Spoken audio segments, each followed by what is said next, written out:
دستاربندۍ په ورځ باندې ژړل سخت یې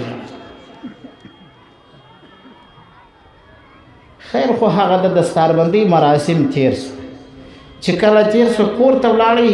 یو میاشت وې بعد راغله زما سره په کوټه کې ناستو سخت یې وژړل ما ورته ویل مولوي صاحب ولې ژاړې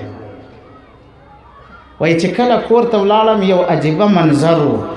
خلک کلیوال راکله ورونه مې راکله راته په غاړه کې ګلونه اچول امګانې مې راغلې وې خالګانې مې راغلې وې اکاګان مې راغلې وه د اکا زامنان مې راغلې وه خوندې مې واده سوي راغلې وې مور مې ډېره خوشحاله وه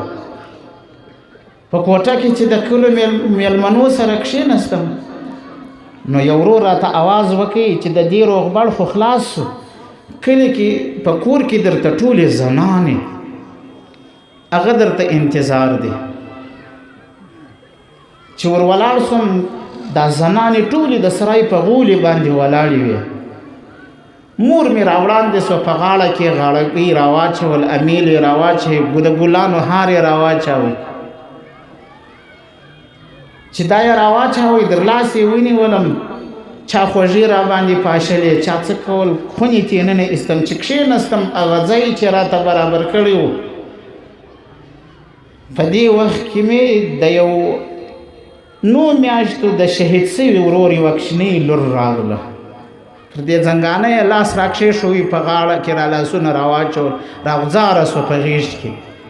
ما ته وایي کاکا ما ورته ویل ها وایي تا خو لنګوټه وتړل زما پلار یې هم لنګوټه وتړه در سره راځي هغه هم لنګوټه وتړه دلته ناستو دا مولوي صاحب دومرې ژړل وایي بیا هغه د خوشحالۍ منظر په ژړا بدل شو زموږ د دستاربندۍ دغه حال دی وایي ما په غېږ کې ونیوه بیا مې ورته وویل چې ستا پلار خو شهید سوی دی هغه د وختي در ما لنګوټه تړلې ده هغه مخکې شهید شو ګورئ مسلمانانو دا داسې قهرمانان دي دا د علم سره سره یې قربانۍ ورکړي پاکې معصومې وینې یې قرباني کړي الله رب العزت ته خپلې ځوانۍ ورکړي پر دین باندې او دا یې ثابته که یا الله که زموږ څخه مال و ځان غواړې د علم دپاره هم یې درکوو